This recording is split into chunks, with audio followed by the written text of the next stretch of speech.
ஓம் என்கிற பிரணவ மந்திரத்தை அவனுடைய நாக்கில் எழுதியுடனே அருணகிரிநாதர் முத்தை திரு பத்தி திருநகை அத்தைக்கிறை சத்தி சரவண முத்தைக்குரு வித்துக்குருவரர் என ஓதும் முக்கட்பரமர்த்தி சுருதியின் முற்பட்டது கற்பித்திருவரும் 30 மூருக்கு தமரர் வடிவேண 10 தலை தத்தக்கடையோடு ஒற்றைக்கிரி பத்தை பொருது பட்டப்பகல் வெட்ட தீரில் இரவாக பத்தற்கிறதத்தை கடவிய பச்சை பெயில் வெச்சத்தகு புரள் வெற்றி தருவது ஒரு நாளைன்னு பாடுதான்.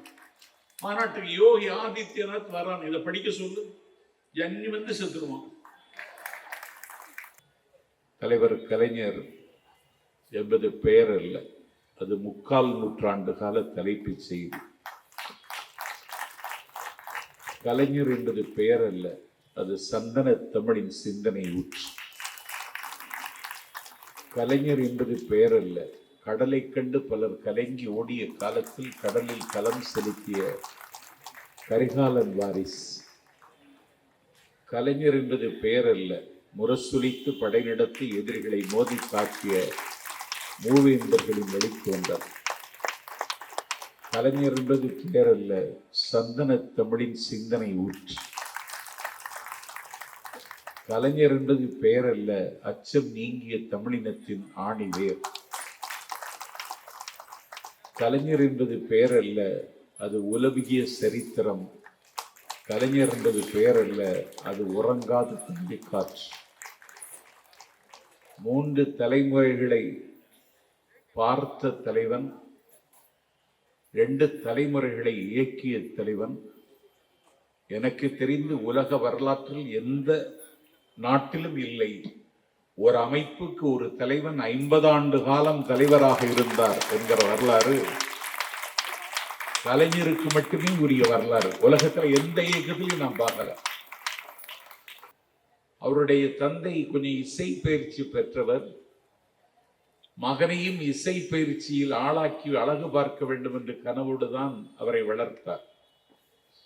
5ஆம் வகுப்பு படிப்பதற்கு திருவாரூரில் கமலாலயம் 5ஆம் வகுப்பு படிப்பதற்கு திருவாரூரில் இருக்கிற பள்ளியில், அந்த பள்ளியினுடைய தலைமை ஆசிரியருடைய பேர் கஸ்தூரி ஐயங்கார். அவரிடத்திலே போய் முத்துவேலர், என் மகனுக்கு உங்கள் பள்ளியில் படிப்பதற்கு ஒரு இடம் தாருங்கள் என்று கேட்ட பொழுது கஸ்தூரி ஐயங்கார் தர முடியாது என்று சொல்லிவிட்டார். கஸ்தூரி ஐயங்கார் இடம் தர முடியாது என்று சொன்ன உடனே, நீ இந்த பள்ளியில் படிப்பதற்கு எனக்கு இடம் தராவிட்டால் கமலாலயம் குளத்தில் வீழ்ந்து நான் என் உயிரை முடித்துக் கொள்வேன் என்று கஸ்தூரி ஐயங்காரிடத்திலே சொல்லுகிறார். கஸ்தூரி ஐயங்காருக்கு காலும் கையிலும் நடுக்கம் ஏற்பட்டு இடம் கொடுத்து விட்டார். இதுதான் நாங்கள் கொண்டாடுகிற கமலாலயம். தியாகராயரில் இருப்பது கமலாலயம் அல்ல, அது ஒரு அடிமைகளின் சவக்குழி. அவர் பாண்டிச்சேரியில் தந்தை பெரியார் முகாமிட்டிருக்கிறார். அங்கே ஒரு இனமான ஊர்வலம் நடைபெறுகிறது. யார் கருணாநிதி என்று ஊருக்கும் யாருக்கும் தெரியாது. அந்த ஊர்வலத்தில் அவர் உறக்க முழக்கமிட்டு கொண்டு செல்லுகிறார். இவன்தான் கருணாநிதி என்று அடையாளம் கண்டு கொண்ட ஒரு காலி கும்பல் கலைஞரை அடித்து திருவாரூர் பாண்டிச்சேரி ஒரு சாக்கடையில் தூக்கி வீசுகிறார்கள். சாக்கடையில் விழுந்த கருணாநிதி என்கிற சிறுவனை அள்ளி எடுத்து பெரியார் முகாமிட்டிருக்கிற மாளிகைக்கு எடுத்து சென்று இவனை தாக்கிவிட்டார்கள் என்று பெரியாரிடத்தில் சொன்ன பொழுது, முன்பின் தெரியாத அந்த சிறுவன் கருணாநிதியை பார்த்து அவருக்கு ஆறுதல் சொன்னது மட்டுமல்ல, பெரியார் என்ன செய்தார், அந்த கருணாநிதி என்கிற சிறுவன் காயத்திற்கு மருந்திட்டார். மருந்து இடுகிற பொழுதே பெரியார் சொன்னார், உன்னுடைய காயத்திற்கு நான் இன்றைக்கு மருந்து இடுகிறேன், நாளை தமிழ் சமுதாயத்திற்கு காயம் வந்தால் நீதான் மருந்திட வேண்டும் என்று பெரியாரால் சிறிய வயதில் இந்த நாட்டில் ஆட்கொண்டவர் கலைஞர். பாலோடு நேர்தமிழும் பைந்தமிழ் மாக்களும் ஆலோடு வேறென்றறிந்திருந்தும் ஆள வந்தார் மேலோடு பேசி விடுவரே, இவ்வாட்சி சாலோடு நீரென்று கூழுவாய் கருங்குயிலே, இளைஞர் துடிக்கின்றார் தமிழின் நிலை எண்ணி கிளைஞரடைகின்ற கேடுவரார். இங்கு விளையாட வேண்டாமை ஆள வந்தார் வாழ்வின் களை நீக்குக கூவாய் கருங்குயிலே என்று இந்தி ஆதிக்கத்தை எதிர்த்து இந்தியாவினுடைய இராணுவத்தை எதிர்கொள்ளக்கூடிய வலிமையோடு அன்றைக்கு மாணவர்கள் களத்திலே நின்ற பொழுது, மாணவர்கள் இப்படி போராடுகிறார்கள் என்றால் இந்த போராட்டத்தை பின்னால் இருந்து இயக்குகிறவர் கருணாநிதி என்று சொல்லி காங்கிரஸ் ஆட்சியில் கலைஞர் கைது செய்யப்பட்டு பாளை தனிமை சிறைச்சாலையில் அடைக்கப்பட்டார். அண்ணா பேசினார். காலை 10 மணிக்கு பாளை சிறைச்சாலையில் என் தம்பி கருணாநிதியை பார்த்தேன். அவன் என்னை பார்த்தவுடனே நான் நலமா, என் மனைவி தயாளு நலமா, என் மகன் ஸ்டாலின் நலமா, அழகிரி நலமா, செல்வி நலமா என்று கேட்பான் என்று நினைத்தேன். என் தம்பி என்னை பார்த்தவுடனே அண்ணா வீட்டில் அண்ணி நலமா, பரிமளம் நலமா, இளங்கோவன் நலமா, கௌதமன் நலமா என்று கேட்பான் என்று நினைத்தேன். ஆனால் என் தம்பி கருணாநிதி என்னை பார்த்தவுடனே அண்ணா தர்மபுரி இடைத்தேர்தல் தேதி அறிவிக்கப்பட்டு விட்டது அண்ணா, எப்படி அண்ணா தேர்தல் நீகம் வகித்திருக்கிறீர்கள் அண்ணா, களத்துக்கு யாரை அனுப்புகிறீர்கள் அண்ணா, 67 உங்கள் தலைமையில் ஆட்சி அமைவதற்கு தர்மபுரி இடைத்தேர்தல் அச்சாரம் தருமா அண்ணா என்று என் தம்பி சிறைப்பட்டிருந்தாலும் இந்த கழகத்தை குறித்து தான் அவன் சிறையிலும் சிந்திக்கிறான். ஊமைகளை பேச வைத்து பிருந்தாவனம் அறிஞர் அண்ணா 62 தன்னுடைய தொட்டில் பிரதேசத்தில் காஞ்சிபுரத்தில் தோற்றார். எல்லா தலைவர்களும் இந்திய அரசியலில் தேர்தலில் ஏதோ ஒரு களத்தில் தோற்றிருக்கிறார்கள். ஆனால் 13 முறை களம் கண்டு 13 முறையும் வெற்றி பெற்ற ஒரே தலைவர் இந்திய அரசியலில் கலைஞர் மட்டும்தான். 1957 கலைஞர் குளித்தலையில் வென்றார். அண்ணா காஞ்சிபுரத்தில் வென்றார். 15 இடங்கள் வென்று சட்டமன்றத்திற்கு திமுக செல்லுகிறது. காங்கிரஸ் கட்சி திட்டமிட்டது அடுத்த தேர்தலில் இந்த 15 தொகுதியிலும் திமுகவை தோற்கடிக்க வேண்டும் என்று. நிலத்து நீங்கலங்கள், பண்ணை பிரபுக்கள், ஆலை அரசர்கள், ஆட்சி அதிகாரத்தினுடைய பிரதிநிதிகள் எல்லாம் 15 தொகுதிகளிலும் திமுகவை தோற்கடிக்க திட்டமிட்டு பெரும் செலவழித்து திமுகவை வீழ்த்த திட்டமிட்டார்கள். 62 அந்த 15 தொகுதிகளில் 14 தொகுதியில் திமுக தோற்றது. கலைஞர் மட்டும்தான் வெற்றி பெற்றார் என்பது வரலாறு. சட்டமன்றத்தில் கலைஞர் இருக்கிறார், அண்ணா இருக்கிறார், வாலிப பெரியார் ஆசை தம்பி இருக்கிறார். வாலிப பெரியார் ஆசை தம்பி சிறுநீர் பெய்ய வேண்டும் என்கிற உந்துதல் வருகிறது. பேரவைத் தலைவர்களை பார்த்து ஒற்றை விரலை காட்டி நான் சிறுநீர் பெய்ய போக வேண்டும் என்று அனுமதி கேட்கிறார். உடனே ஒரு காங்கிரஸ் கட்சி உறுப்பினர் ஆசை தம்பியை காயப்படுத்த வேண்டும் என்று எண்ணி சிறுநீர் பெய்ய வேண்டும் என்றால் சத்தமில்லாமல் போய்விட வேண்டியது தானே, இதற்குமா பேரவைத் தலைவர் அனுமதி வாங்க வேண்டும் என்று சொன்னதும் சபை கொல்லென்று சிரித்து ஏவிபி ஆசை தம்பிக்கு கொஞ்சம் தலைக்குனிவு ஏற்பட்டு விட்டது. உடனே கலைஞர் எழுந்து, பேரவைத் தலைவர் அவர்களே, மாண்புமிகு உறுப்பினர் ஏவிபி ஆசை தம்பி ஒன்றுக்கு போக வேண்டும் என்றால் காங்கிரஸ் கட்சி உறுப்பினர் ஏன் வாயை திறக்கிறார் என்று கேட்டார்.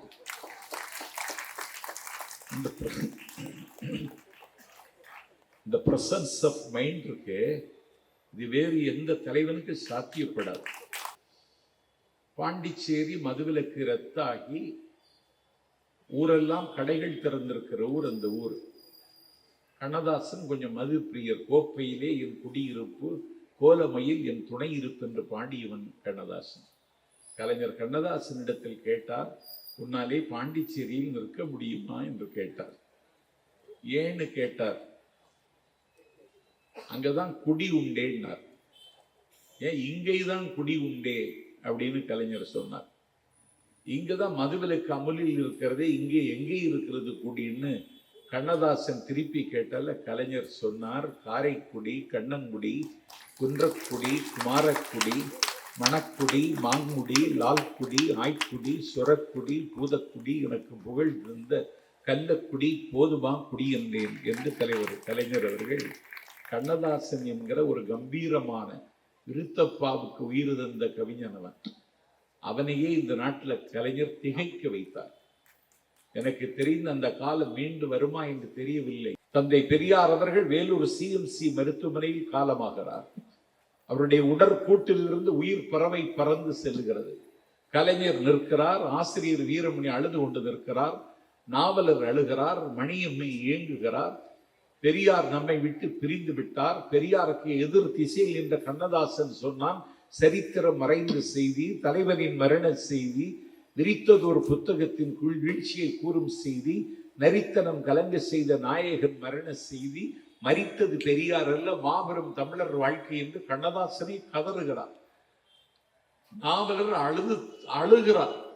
ஆற்றாமையால் புலம்புகிறார். அழுது கொண்டிருக்கிற நாவலரை தோளை தட்டி, நீங்கள் சென்னைக்கு செல்லுங்கள், சீஃப் செக்ரட்டரியை போய் சொல்லுங்கள், பெரியாருக்கு அரசு மரியாதையோடு உடலடக்கம் நடக்கும் என்று சொல்லுங்கள். உடனடியாக நாவலர் வேலூரிலிருந்து சென்னைக்கு புறப்படுகிறார். அவர் தலைமை செயலாளரை பார்த்தார். அரசு மரியாதை உடலடக்கம் முதலமைச்சர் சொல்ல சொன்னார். சீஃப் செக்ரட்டரி அவர் சொன்னார், பெரியாரோடுக்கு அரசாங்க மரியாதை உடலடக்கம் செய்வதில் ஒரு பேராபத்து இருக்கிறது. என்ன என்று கேட்டார் நாவலர். ஒன்றும் இல்லை, எந்த அரசு பதவியும் வகிக்காதவர் பெரியார். ஒருவருக்கு அரசு மரியாதையோடு ஒருவருக்கு உடலடக்கம் செய்ய வேண்டும் என்றால் அவர் ஏதாவது ஒரு அரசு பதவியை அலங்கரித்திருக்க வேண்டும். பெரியார் ஒரே நேரத்தில் 8 பதவியை தூக்கி எறிந்தவர். தேவலோகத்து கேவலங்களை தெருவில் போட்டு விதித்தவர். ஏகாதிபத்தியத்தினுடைய கன்னத்தில் அறைந்தவர். அந்த பெரியார் அவருக்கு அரசு பதவி அலங்கரிக்கவில்லை. அதனால் அவருக்கு அரசு மரியாதை உடலடக்கம் செய்ய வாய்ப்பில்லை. நீங்கள் சட்டத்தின் பேரால் விசுவாச பிரமாணம் எடுத்துக்கொண்டு அமைச்சராகி இருக்கிறீர்கள்.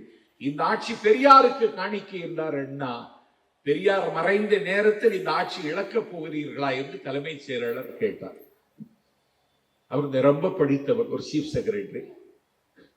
நாவலர் பெரிய படிப்பாளி, பட்டம் பெற்றவர், தமிழ்நாட்டினுடைய நம்பர் 1 ஆரேட்டர் நாவலர். 2 பேரும் படித்தவங்க. கலைஞருக்கு நாவலர் ட்ரங்கால் போட்டு சொன்னார், அரசு மரியாதை உடலடக்கம் செய்ய வாய்ப்பில்லை, ஆட்சிக்கே ஆபத்துன்னு தலைமை செயலாளர் சொல்லுகிறார், நான் என்ன செய்ய வேண்டும் என்று கேட்டார். நான் சொல்லுகிறேன், அரசு மரியாதையோடு தான் உடலடக்கம் நடக்க வேண்டும், விளைவுகள் எதுவாக இருந்தாலும் எதிர்கொள்ள நான் தயார் என்று சொல்லி கலைஞர் சென்னைக்கு வருகிறார். துப்பாக்கி குண்டுகள் துந்தி முழங்க பெரியாருக்கு உடலடக்கம் நடைபெறுகிறது.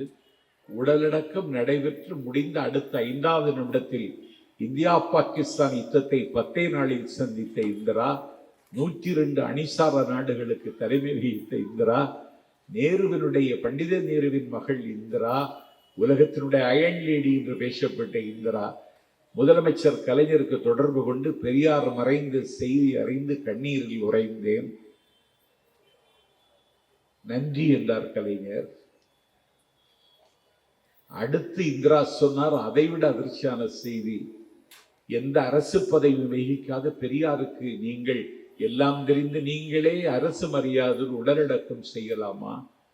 நீங்கள் ஆட்சியில் நீடிப்பதில் கொஞ்சம் சிக்கல் இருக்கிறது, சிக்கலை எப்படி அவிழ்ப்பது என்று எனக்கு தெரியவில்லை என்று இந்திரா சொன்ன பொழுது கலைஞர் கேட்டார், அரசு பதவி வகித்தால்தான் அரசு மரியாதை உடலடக்கம் செய்ய வேண்டும் என்றால் காந்தி எந்த அரசு பதவி அலங்கரித்தார், அவருக்கு நீங்கள் அரசு மரியாதை உடலடக்கம் செய்தீர்கள் என்று திருப்பி கேட்டார்.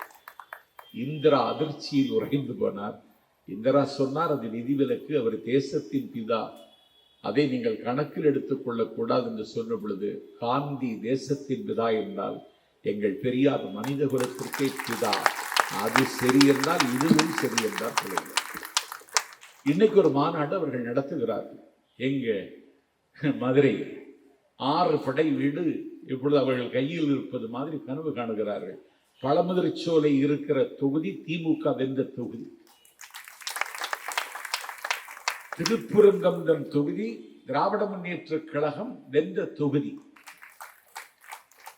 என் பெருமைக்குரியவர்களை 6 படை வீட்டிலே திருத்தணி, வேலவன் குன்றம் என்கிற திருத்தணி திமுக வென்ற தொகுதி. எல்லாவற்றுக்கு மேலாக ஒன்றை சொல்லுகிறேன், சுவாமிமலை. அந்த சுவாமிமலை தஞ்சையில் இருக்கிறது. அந்த சுவாமிமலையில் வெற்றி பெற்றது யார் என்றால், திராவிட முன்னேற்ற கழகத்தோடு கூட்டணி வைத்திருக்கக்கூடிய மனிதநேய மக்கள் கட்சியினுடைய தலைவர் பேராசிரியர் ஜவஹர்லால். 6 படை வீட்டிலும் நாங்கள் தான் வெற்றி பெற்றிருக்கிறோம். அயோத்தி பெயரை, ராமர் பெயரை சொல்லி அரசியல் செய்த அந்த அனுபவத்தில் அவர்கள் தப்பாட்டம் ஆடுகிறார்கள்.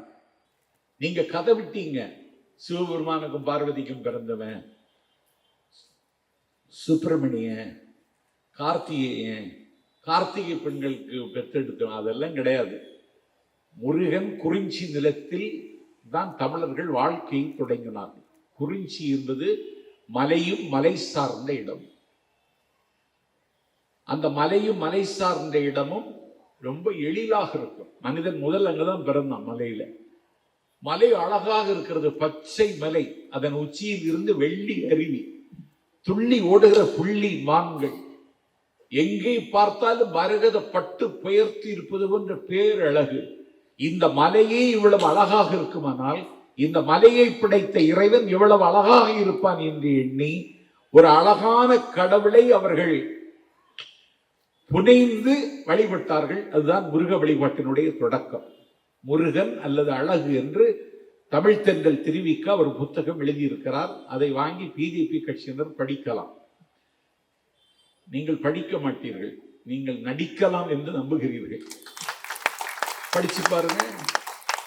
10 பாட்டில் முதல் பாட்டு திருமுருகாற்றுப்படை, நக்கீரர் எழுதியது. படிச்சிருக்கீங்களா? பாபர் மசூதியை உடைத்து நொறுக்கினார்கள் கரசேவை செய்து. அப்போது அவர்களுக்கு பெயர் கரசேவகர்கள். குஜராத்தில் 3000 முஸ்லிம்களை படுகொலை செய்தார்கள். அப்போது அவர்களுக்கு பெயர் விஸ்வ இந்து பரிஷத். ஒரிசாவில் கிரகாம் பெல் என்கிற ஒரு வெளிநாட்டு பாதிரியார் தொழுநோயாளிகளுக்கு தொண்டு செய்ய வந்த பொழுது அவரையும் அவருடைய பெண் குழந்தைகள் இருவரையும் தீயிட்டு கொன்றார்கள். அப்போது அவர்களுக்கு பெயர் பஜ்ரங் தள். தமிழ்நாட்டில் தடை செய்யப்பட்ட மாதருவாகன் தினத்தை கன்னடத்தில் மொழிபெயர்த்து கருத்துரிமைக்கு உயிரிழந்தாள் எழுத்தாளர் கௌரி லங்கேஷ். அவளுடைய வீட்டு முற்றத்தில் பட்டப்பகல் 12 மணிக்கு கொல்லப்பட்டார். அப்பொழுது அவருடைய பெயர் ஹனுமன் சேனா. அக்கரக் படுகொலை செய்யப்பட்டார். அப்போது அவர்களுக்கு பெயர் கோரஷ்கோ. என் பெருமைக்குரியவர்களே, கிறிஸ்தவ பள்ளிகளை உடைத்து நொறுக்கினார்கள், சூறையாடினார்கள். அவர்களுக்கு அப்போது பெயர் வனவாசி கல்யாண்.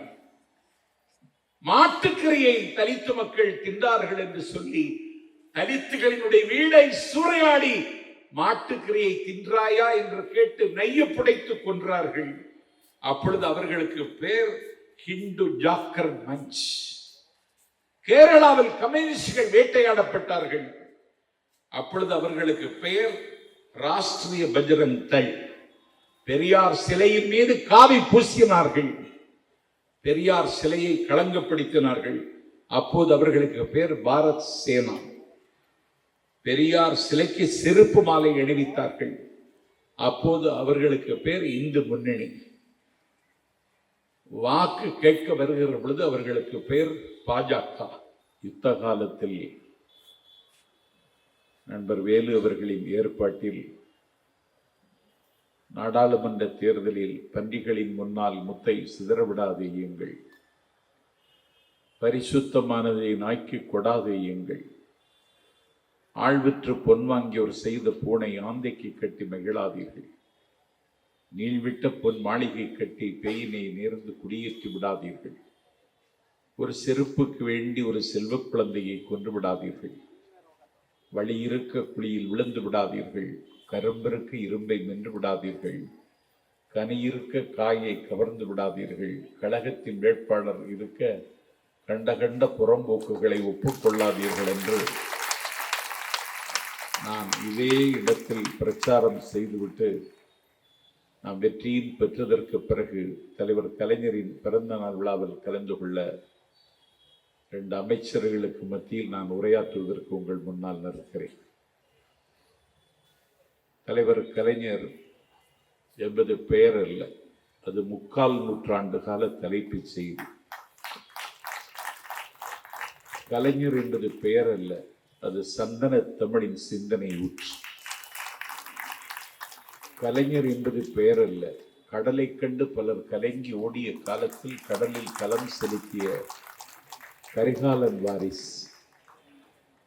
கலைஞர் என்பது பெயர் அல்ல, முரசொலித்து படை நடத்தி எதிரிகளை மோதி தாக்கிய மூவேந்தர்களின் வழித்தோன்றல்.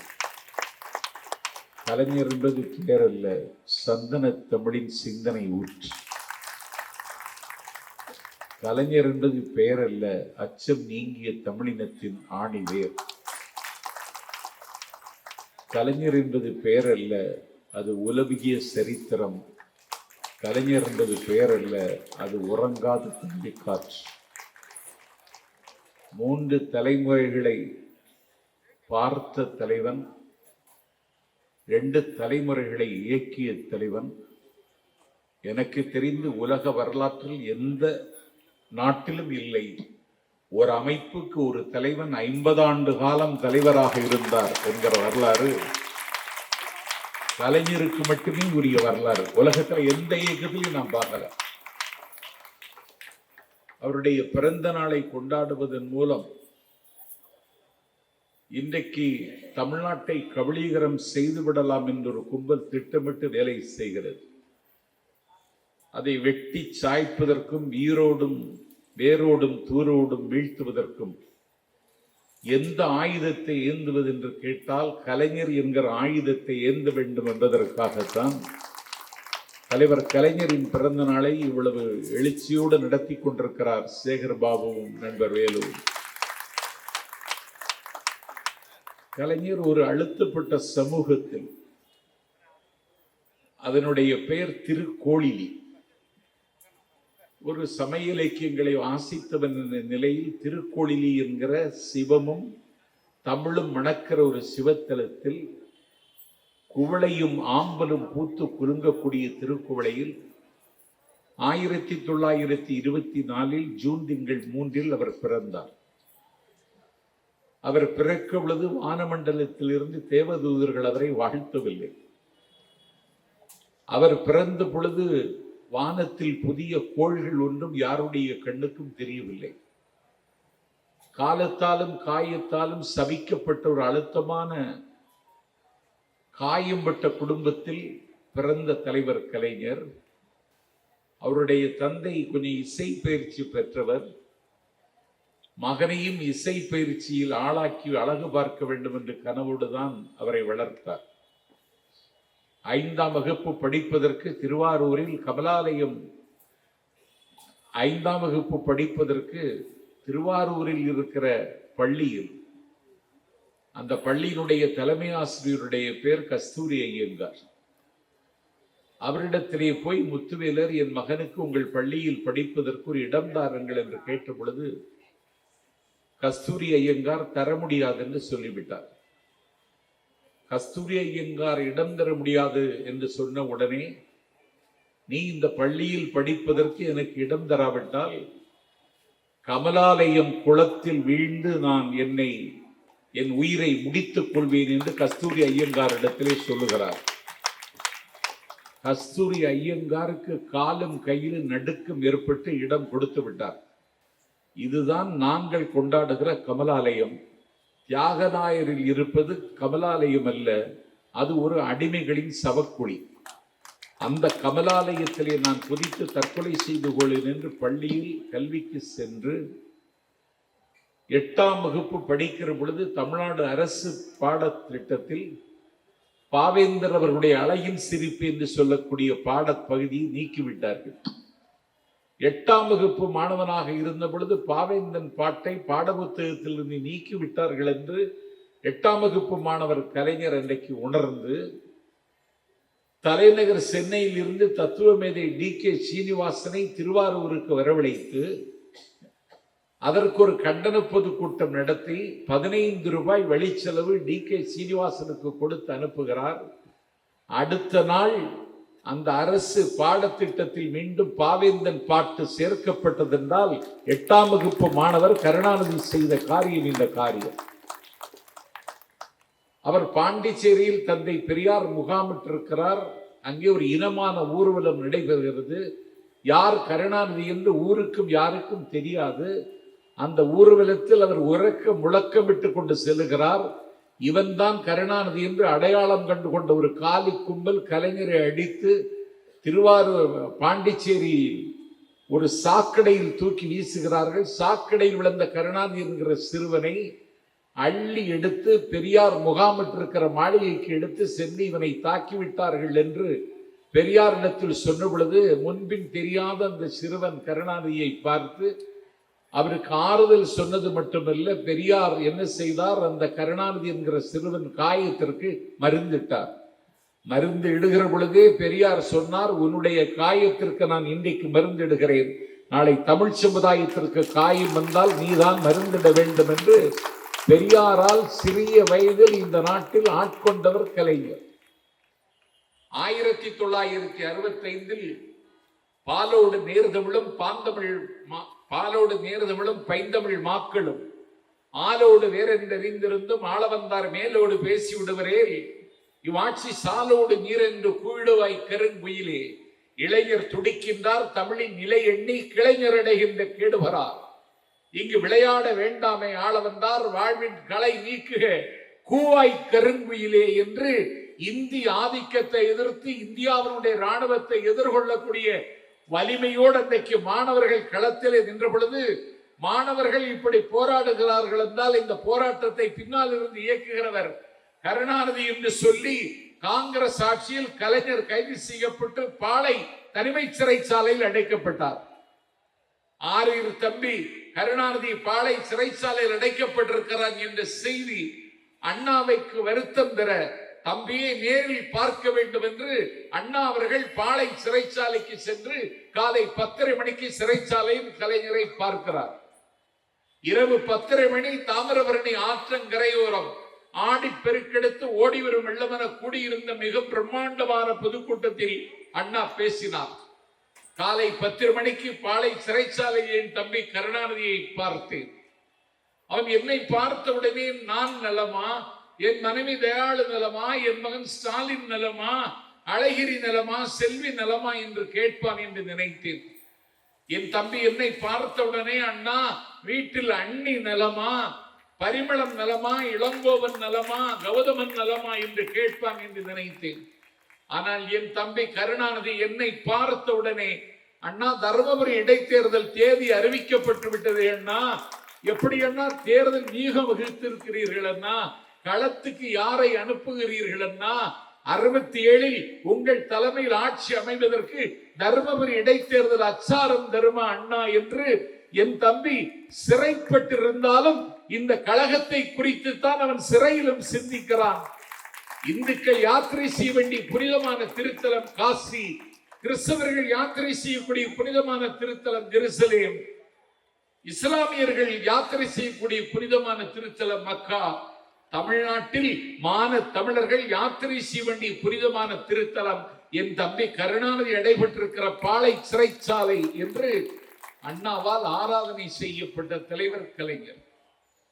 இந்திய துணைக்கண்டத்தில் திராவிட முன்னேற்ற கழகத்தின் தேவை தமிழ்நாட்டோடு முடிந்து போகவில்லை, அது இந்தியாவுக்கும் தேவை என்று திமுகவை இமயத்தின் கொடுமுடிக்கு அழைத்து சென்றவர் கலைஞர். தேசிய அரசியலில் அடல் பிகாரி வாஜ்பாய் ஒரு களத்தில் தோற்றார். ஊமைகளை பேச வைத்து பிருந்தாவனம் அறிஞர் அண்ணா 62 தன்னுடைய தொட்டில் பிரதேசத்தில் காஞ்சிபுரத்தில் தோற்றார். எல்லா தலைவர்களும் இந்திய அரசியலில் தேர்தலில் ஏதோ ஒரு களத்தில் தோற்றிருக்கிறார்கள். ஆனால் 13 முறை களம் கண்டு 13 முறையும் வெற்றி பெற்ற ஒரே தலைவர் இந்திய அரசியலில் கலைஞர் மட்டும்தான். 1957 கலைஞர் குளித்தலையில் வென்றார். அண்ணா காஞ்சிபுரத்தில் வென்றார். 15 இடங்கள் வென்று சட்டமன்றத்திற்கு திமுக செல்லுகிறது. காங்கிரஸ் கட்சி திட்டமிட்டது, அடுத்த தேர்தலில் இந்த 15 தொகுதியிலும் திமுகவை தோற்கடிக்க வேண்டும் என்று. நிலத்து நீங்கலங்கள், பண்ணை பிரபுக்கள், ஆலை அரசர்கள், ஆட்சி அதிகாரத்தினுடைய பிரதிநிதிகள் எல்லாம் 15 தொகுதிகளிலும் திமுகவை தோற்கடிக்க திட்டமிட்டு பெரும் செலவழித்து திமுகவை வீழ்த்த திட்டமிட்டார்கள். 62 அந்த 15 தொகுதிகளில் 14 தொகுதியில் திமுக தோற்றது. கலைஞர் மட்டும்தான் வெற்றி பெற்றார் என்பது வரலாறு. கலைஞரை மாதிரி பிரசன்ஸ் ஆஃப் மைண்ட் உள்ள தலைவர் கிடையாது. சட்டமன்றத்தில் கலைஞர் இருக்கிறார், அண்ணா இருக்கிறார், வாலிப பெரியார் ஆசை தம்பி இருக்கிறார். வாலிப பெரியார் ஆசை தம்பி சிறுநீர் பெய்ய வேண்டும் என்கிற உந்துதல் வருகிறது. பேரவைத் தலைவர்களை பார்த்து ஒற்றை விரலை காட்டி நான் சிறுநீர் பெய்ய போக வேண்டும் என்று அனுமதி கேட்கிறார். உடனே ஒரு காங்கிரஸ் கட்சி உறுப்பினர் ஆசை தம்பியை காயப்படுத்த வேண்டும் என்று எண்ணி சிறுநீர் பெய்ய வேண்டும் என்றால் சத்தமில்லாமல் போய்விட வேண்டியது தானே, இதற்குமா பேரவைத் தலைவர் அனுமதி வாங்க வேண்டும் என்று சொன்னதும் சபை கொல்லென்று சிரித்து ஏவிபி ஆசை தம்பிக்கு கொஞ்சம் தலைக்குனிவு ஏற்பட்டு விட்டது. உடனே கலைஞர் எழுந்து, பேரவைத் தலைவர் அவர்களே, மாண்புமிகு உறுப்பினர் ஏவிபி ஆசை தம்பி ஒன்றுக்கு போக வேண்டும் என்றால் காங்கிரஸ் கட்சி உறுப்பினர் ஏன் வாயை திறக்கிறார் என்று கேட்டார்.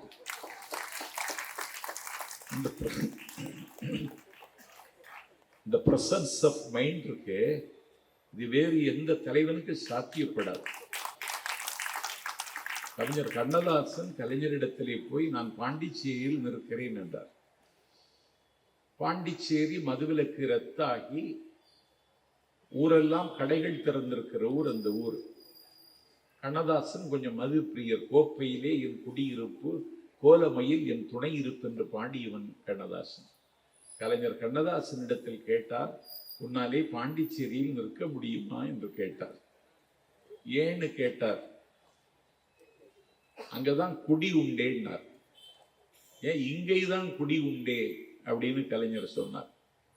இங்கதான் மதுவிலக்கு அமலில் இருக்கிறதே, இங்கே எங்கே இருக்கிறது குடின்னு கண்ணதாசன் திருப்பி கேட்டால கலைஞர் சொன்னார், காரைக்குடி, கண்ணங்குடி, குன்றக்குடி, குமாரக்குடி, மணக்குடி, மாங்குடி, லால்குடி, ஆய்க்குடி, சுரக்குடி, பூதக்குடி, எனக்கு புகழ் இருந்த கள்ளக்குடி போதுமா குடி என்றேன் என்று கலைஞர் அவர்கள் கண்ணதாசன் என்கிற ஒரு கம்பீரமான விருத்தப்பாவுக்கு உயிர் தந்த கவிஞனவன். அவனையே இந்த நாட்டில் கலைஞர் திகைக்க வைத்தார். எனக்கு தெரிந்த அந்த காலம் மீண்டு வருமா என்று தெரியவில்லை. மீண்டு வர வேண்டும் என்பதற்கு ஏதோ ஒரு வகையிலே நாஞ்சில் சம்பத் பேசுகிறேன். 1,00,000 பேர் கலைஞருடைய கவியரங்கத்தில் திரண்டார்கள். ஒரே ஒரு செய்தியை நான் அழுத்தமாக சொல்லுகிறேன். ஒரு அழுத்தப்பட்ட குடும்பத்தில் பிறந்தவர், அண்ணாவின் அறிவியகத்தில் தன்னை உழைப்பதற்கு ஒப்படைத்துக் கொண்டவர். அண்ணாவுடைய அணிவகுப்பில் இருந்த தம்பி நாவலர் நெடுஞ்செழியன் WMA பட்டதாரி, அண்ணாமலை பல்கலைக்கழக பட்டதாரி. அவருடைய தம்பி செழியன் அண்ணாமலை பல்கலைக்கழகத்தின் பட்டதாரி. கடலூர் பகுதியில் இந்த அறிவியக்கத்திற்கு அரண் அமைத்து தந்த கடலூர் இளம் எழுதி அண்ணாமலை பல்கலைக்கழகத்தின் பட்டதாரி. பெரும் பேச்சாளர் என்று பேசப்பட்ட கணியூர் குடும்பத்து பிள்ளை KA மதியழகன் அண்ணாமலை பல்கலைக்கழகத்தினுடைய பட்டதாரி. தமிழ்நாட்டினுடைய first BE graduates ST Somasundaram திமுகவினுடைய மாணவர் அமைப்புக்கு இராணுவ வலிமை பெற்று தந்தவர் அண்ணாமலை பல்கலைக்கழகத்தின் பட்டதாரி. அண்ணாவினுடைய அணிவகுப்பில் இருந்த தம்பிமார்கள் எல்லாம் பட்டதாரிகளாக இருந்தார்கள், பல்கலைக்கழகம் சென்றார்கள். ஆனால் பட்டதாரியாகவும் கலைஞர் இல்லை, பல்கலைக்கழகமும் செல்லவில்லை. இப்படிப்பட்ட அறிவார்ந்த தம்பிகள் அண்ணாவினுடைய அணிவகுப்பில் இருந்த பொழுது அந்த தம்பிகளுக்கெல்லாம் தலைமை தாங்குகிற இடத்தில் கலைஞர் என்கிற தலைவர் உயர்ந்தார், உழைப்பால் உயர்ந்தார். ஒப்புக்கொண்ட லட்சியத்திற்காக தன்னை அர்ப்பணித்துக் கொண்டார். தந்தை பெரியார் அவர்கள் வேலூர் CMC மருத்துவமனையில் காலமாகிறார். அவருடைய உடற்கூட்டிலிருந்து உயிர் பறவை பறந்து செல்லுகிறது. கலைஞர் நிற்கிறார், ஆசிரியர் வீரமணி அழுது கொண்டு நிற்கிறார், நாவலர் அழுகிறார், மணியம்மை ஏங்குகிறார். பெரியார் நம்மை விட்டு பிரிந்து விட்டார். பெரியாருக்கு எதிர் திசையில் என்ற கண்ணதாசன் சொன்னான், சரித்திரம் மறைந்த செய்தி, தலைவரின் மரண செய்தி, விரித்தது ஒரு புத்தகத்தின் வீழ்ச்சியை கூறும் செய்தி, நரித்தனம் கலங்க செய்த நாயகன் மரண செய்தி, மரித்தது பெரியார் அல்ல மாபெரும் தமிழர் வாழ்க்கை என்று கண்ணதாசனை கதறுகிறார். நாவலர் அழுகிறார், ஆற்றாமையால் புலம்புகிறார். அழுது கொண்டிருக்கிற நாவலரை தோளை தட்டி, நீங்கள் சென்னைக்கு செல்லுங்கள், சீஃப் செக்ரட்டரியை போய் சொல்லுங்கள், பெரியாருக்கு அரசு மரியாதையோடு உடலடக்கம் நடக்கும் என்று சொல்லுங்கள். உடனடியாக நாவலர் வேலூரிலிருந்து சென்னைக்கு புறப்படுகிறார். அவர் தலைமை செயலாளரை பார்த்தார். அரசு மரியாதை உடலடக்கம் முதலமைச்சர் சொல்ல சொன்னார்.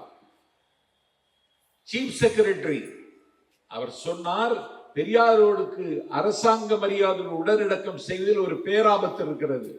என்ன என்று கேட்டார் நாவலர். ஒன்றுமில்லை, எந்த அரசு பதவியும் வகிக்காதவர் பெரியார். ஒருவருக்கு அரசு மரியாதையோடு ஒருவருக்கு உடனடக்கம் செய்ய வேண்டும் என்றால் அவர் ஏதாவது ஒரு அரசு பதவியை அலங்கரித்திருக்க வேண்டும். பெரியார் ஒரே நேரத்தில் 8 பதவியை தூக்கி எறிந்தவர். கேவலகத்து கேவலங்களை தெருவில் போட்டு விதித்தவர். ஏகாதிபத்தியத்தினுடைய கன்னத்தில் அறைந்தவர். அந்த பெரியார் அவருக்கு அரசு பதவி அலங்கரிக்கவில்லை. அதனால் அவருக்கு அரசு மரியாதை உடனடக்கம் செய்ய வாய்ப்பில்லை. நீங்கள் சட்டத்தின் பேரால் விசுவாச பிரமாணம் எடுத்துக்கொண்டு அமைச்சராகி இருக்கிறீர்கள். இந்த ஆட்சி பெரியாருக்கு காணிக்கை என்றார் அண்ணா. பெரியார் மறைந்த நேரத்தில் இந்த ஆட்சி இழக்கப் போகிறீர்களா என்று தலைமை செயலாளர் கேட்டார். அவர் ரொம்ப படித்தவர், ஒரு சீஃப் செக்ரட்டரி, நாவலர், பெரிய படிப்பாளி, பட்டம் பெற்றவர், தமிழ்நாட்டினுடைய நம்பர் 1 ஆரேட்டர், நாவலர். 2 பேரும் படித்தவங்க. கலைஞருக்கு நாவலர் ட்ரங்கால் போட்டு சொன்னார், அரசு மரியாதை உடலடக்கம் செய்ய வாய்ப்பில்லை, ஆட்சிக்கே ஆபத்துன்னு தலைமை செயலாளர் சொல்லுகிறார், நான் என்ன செய்ய வேண்டும் என்று கேட்டார். நான் சொல்லுகிறேன், அரசு மரியாதையோடு தான் உடலடக்கம் நடக்க வேண்டும், விளைவுகள் எதுவாக இருந்தாலும் எதிர்கொள்ள நான் தயார் என்று சொல்லி கலைஞர் சென்னைக்கு வருகிறார். துப்பாக்கி குண்டுகள் துந்தி முழங்க பெரியாருக்கு உடலடக்கம் நடைபெறுகிறது. உடலடக்கம் நடைபெற்று முடிந்த அடுத்த 5வது நிமிடத்தில் இந்தியா பாகிஸ்தான் யுத்தத்தை 10 நாளில் சந்தித்த இந்திரா, 102 அணிசார நாடுகளுக்கு தலைமை வகித்த இந்திரா, நேருவினுடைய, பண்டித நேருவின் மகள் இந்திரா, உலகத்தினுடைய அயன் லேடி என்று பேசப்பட்ட இந்திரா, முதலமைச்சர் கலைஞருக்கு தொடர்பு கொண்டு பெரியார் மறைந்த செய்தி அறிந்து கண்ணீரில் உறைந்தேன், நன்றி என்றார் கலைஞர். அடுத்து இந்திரா சொன்னார், அதைவிட அதிர்ச்சியான செய்தி, எந்த அரசு பதவி வகிக்காத பெரியாருக்கு நீங்கள் எல்லாம் தெரிந்து நீங்களே அரசு மரியாதை உடலடக்கம் செய்யலாமா? நீங்கள் ஆட்சியில் நீடிப்பதில் கொஞ்சம் சிக்கல் இருக்கிறது, சிக்கலை எப்படி அவிழ்ப்பது என்று எனக்கு தெரியவில்லை என்று இந்திரா சொன்ன பொழுது கலைஞர் கேட்டார், அரசு பதவி வகித்தால் தான் அரசு மரியாதையை உடலடக்கம் செய்ய வேண்டும் என்றால் காந்தி எந்த அரசு பதவி அலங்கரித்தார், அவருக்கு நீங்கள் அரசு மரியாதை உடலடக்கம் செய்தீர்கள் என்று திருப்பி கேட்டார். இந்திரா அதிர்ச்சியில் உறைந்து போனார். இந்திரா சொன்னார், அது விதிவிலக்கு, அவர் தேசத்தின் பிதா, அதை நீங்கள் கணக்கில் எடுத்துக் கொள்ளக்கூடாது என்று சொன்ன பொழுது, காந்தி தேசத்தின் பிதா என்றால் எங்கள் பெரியார் மனித குலத்திற்கே பிதா, அது சரி என்றால் இதுவும் சரி என்றார் கலைஞர். இவர்தான் கலைஞர். இன்றைக்கும் அவர் எங்களை இயக்குகிறார். இன்றைக்கும் உடல் இயக்குகிற நல்லுயிராக இருக்கிறார். இன்றைக்கு சனாதன சனியன்கள் நம்மை மீண்டும் வைதிக பள்ளத்தாக்கில் தள்ளுவதற்கு எத்தனிக்கிறார்கள். அதற்கு இப்பொழுது அவர்கள் முருகனை துணை கிடைக்கிறார்கள். ஏற்கனவே முத்தமிழ் மாகாநாடு நடத்தினார் எங்கள் அமைச்சர் சேகர்பாபு.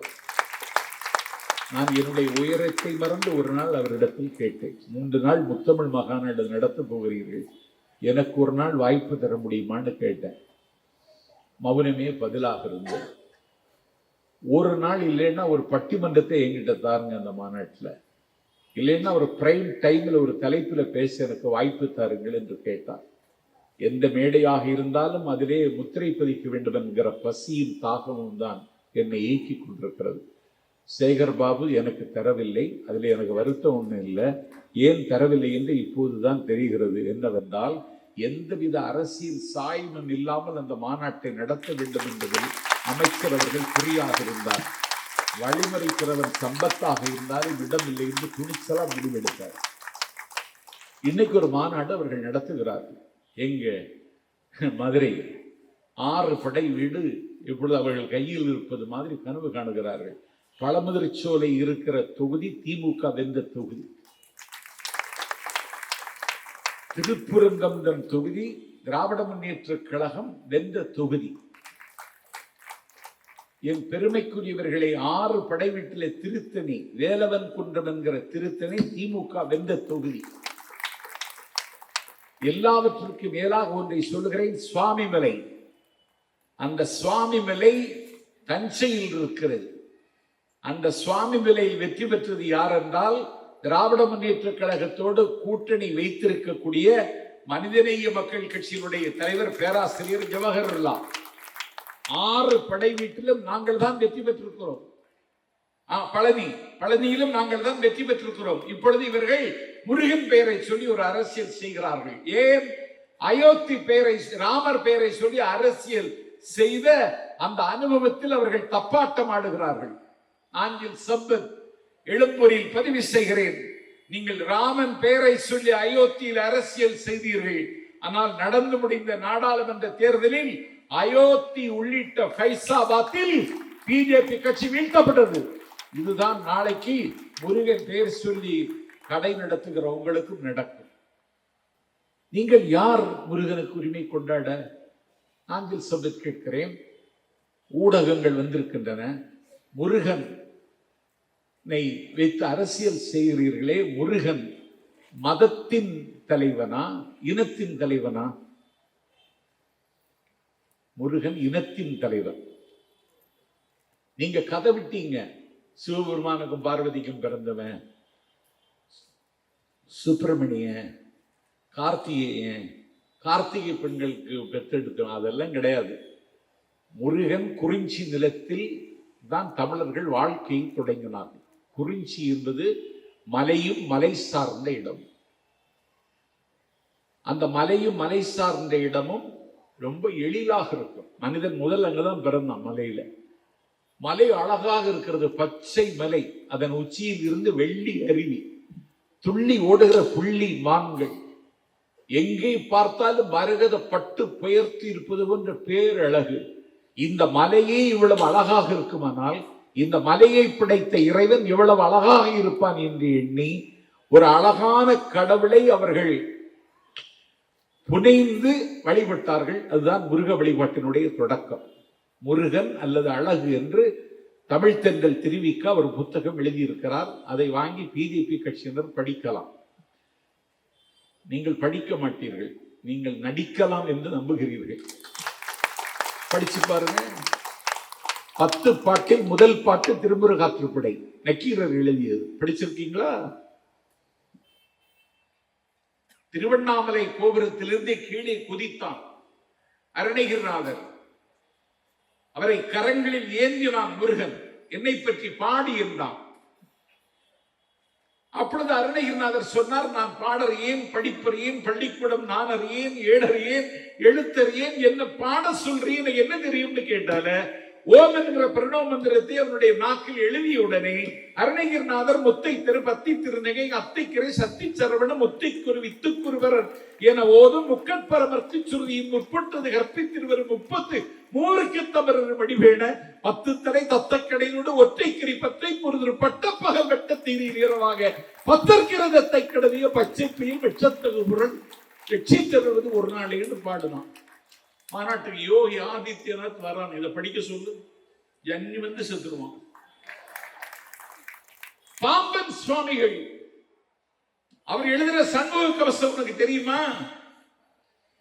வயிற்றிலே வலி தாங்கிக் கொள்ள முடியவில்லை. பகழிக்கூத்தருடைய வயிற்று வலியை திருச்செந்தூர் முருகன் தீர்த்தான். திருச்செந்தூர் பிள்ளைத்தமிழ் எழுதினார். பகழிக்கூத்தர் உங்களுக்கு தெரியுமா? வாய் பேச முடியாத ஊமையாக இருந்தான் குமர குருவரன். திருச்செந்தூர் முருகனை கும்பிட்டார்கள். என் பெருமைக்குரியவர்களே, அஷ்டபிரபந்தங்கள் தன்னது மட்டுமல்ல, வைத்தீஸ்வரன் கோவிலில் இருக்கிற குமாரசுவாமி முருகனுக்கும் பிள்ளைத்தமிழ், மீனாட்சிக்கும் பிள்ளைத்தமிழ் எழுதினார் குமர குருவரன். உங்களுக்கு தெரியுமா? வேல் நிறுத்தம் அருணகிரிநாதர் எழுதினார். தெரியுமா? கந்த சஷ்டி கவசத்தை படிக்க போகிறீர்கள். பாம்பன் சுவாமிகள் எழுதிய சண்முக கவசத்தை படிப்பீர்களா? இந்த நாடகம் எத்தனை நாளைக்கு? உங்களுக்கு எப்பொழுதாவது ஒரு ஆயுதம் தேவைப்படுகிறது. வரலாற்று முருகனா இல்லை பிராண முருகனா என்பதுதான் இன்னைக்கு இருக்கிற கேள்வி. 10 பாட்டில், பரிபாடலில், அகநானூற்றில், புறநானூற்றில் இதற்கு நிறைய செய்திகள் இருக்கிறது. எனக்கு பேசுவதற்கு நேரம் இல்லை. ஒரு அரசியலை அவர்கள் செய்வார்கள். அவர்களுக்கு ஒரு கருவி தேவைப்படுகிறது. தாழ்வுற்று வறுமை மிஞ்சி விடுதலை தவறிக்கெட்டு பாழ்பட்டு நின்றதாமோடு பாரத தேசம் தன்னை வாழ்விக்க வந்த காந்தியை சுட்டுக் கொண்டார்கள். அப்பொழுது அவர்களுடைய பேர் இந்து மகா சபா. பாபர் மசூதியை உடைத்து நொறுக்கினார்கள் கரசேவை செய்து. அப்போது அவர்களுக்கு பெயர் கரசேவகர்கள். குஜராத்தில் 3000 முஸ்லிம்களை படுகொலை செய்தார்கள். அப்போது அவர்களுக்கு பேர் விஸ்வ இந்து பரிஷத். ஒரிசாவில் கிரகாம் பெல் என்கிற ஒரு வெளிநாட்டு பாதிரியார் தொழுநோயாளிகளுக்கு தொண்டு செய்ய வந்த பொழுது அவரையும் அவருடைய பெண் குழந்தைகள் இருவரையும் தீயிட்டு கொண்டார்கள். அப்போது அவர்களுக்கு பேர் பஜ்ரங் தள். தமிழ்நாட்டில் தடை செய்யப்பட்ட மாதருவாகன் தினத்தை கன்னடத்தில் மொழிபெயர்த்து கருத்துரிமைக்கு உயிரிழந்தாள் எழுத்தாளர் கௌரி லங்கேஷ். அவளுடைய வீட்டு முற்றத்தில் பட்டப்பகல் 12 மணிக்கு கொல்லப்பட்டார். அப்பொழுது அவருடைய பேர் ஹனுமன் சேனா. அக்கரக் படுகொலை செய்யப்பட்டார். அப்போது அவர்களுக்கு பேர் கோரஷ்கோ. என் பெருமைக்குரியவர்களே, கிறிஸ்தவ பள்ளிகளை உடைத்து நொறுக்கினார்கள், சூறையாடினார்கள். அவர்களுக்கு அப்போது பெயர் வனவாசி கல்யாண். மாட்டுக்கறியை தலித்து மக்கள் தின்றார்கள் என்று சொல்லி தலித்துகளினுடைய வீடை சூறையாடி மாட்டுக்கறியை தின்றாயா என்று கேட்டு நெய்ய புடைத்துக் கொன்றார்கள். அப்பொழுது அவர்களுக்கு பேர் ஹிந்து ஜாக்கர் மஞ்ச். கேரளாவில் கம்யூனிஸ்டுகள் வேட்டையாடப்பட்டார்கள். அப்பொழுது அவர்களுக்கு பெயர் ராஷ்டிரிய பஜ்ரங் தள். பெரியார் சிலையின் மீது காவி பூசினார்கள், பெரியார் சிலையை களங்கப்படுத்தினார்கள். அப்போது அவர்களுக்கு பேர் பாரத் சேனா. பெரியார் சிலைக்கு செருப்பு மாலை அணிவித்தார்கள். அப்போது அவர்களுக்கு பேர் இந்து முன்னணி. வாக்கு கேட்க வருகிற பொழுது அவர்களுக்கு பேர் பாஜக. இப்பொழுது திமுகவை வீழ்த்துவதற்கு அவர்கள் முருகனை துணை கொள்ளுகிறார்கள். முருகன் உங்களுக்கு துணை நிற்க மாட்டான். முருகன் அப்படி ஒரு முடிவெடுத்தால் அவன் திமுகவை தான் ஆதரிப்பானை தவிர உங்களை ஆதரிக்க மாட்டான். ஏனென்றால் அன்றைக்கு சிவபெருமானிடத்தில் நாரதர் ஒரு கனி கொண்டு வந்து கொடுத்தார். யாருக்கு கொடுப்பது என்று சிவபெருமானுக்கே கணபதிக்கு கொடுப்பதா முருகனுக்கு கொடுப்பதா என்ற ஒரு தயக்கம். எதற்கும் ஆதிபராசக்தியிடம் கேட்டுவிடலாம் என்று பராசக்தி அன்னையிடத்திலே சிவன் கேட்டான், கணபதிக்கு கொடுக்கவா முருகனுக்கு கொடுக்கவா என்று. அப்பொழுது அம்பாள் சொன்னாள், உலகத்தை யார் சுற்றி வருகிறானோ அவனுக்கு முதலில் கொடுங்கள் என்று அம்பாள் சொன்னாள். உலகத்தை சுற்றி வந்தால் கனி கிடைக்கும் என்று எங்கள் முருகன் அன்றைக்கு மயில் மீது ஏறி உலகமெல்லாம் சுற்றினான். ஆனால் கணபதி உலகத்தையே சுற்றவில்லை, தந்தை தாயை சுற்றிவிட்டு கனி கேட்டான். அப்பொழுது சிவபெருமான் சொன்னான், தந்தை தாயை சுற்றினாலும் உலகத்தை சுற்றியதற்கு சமம் என்று.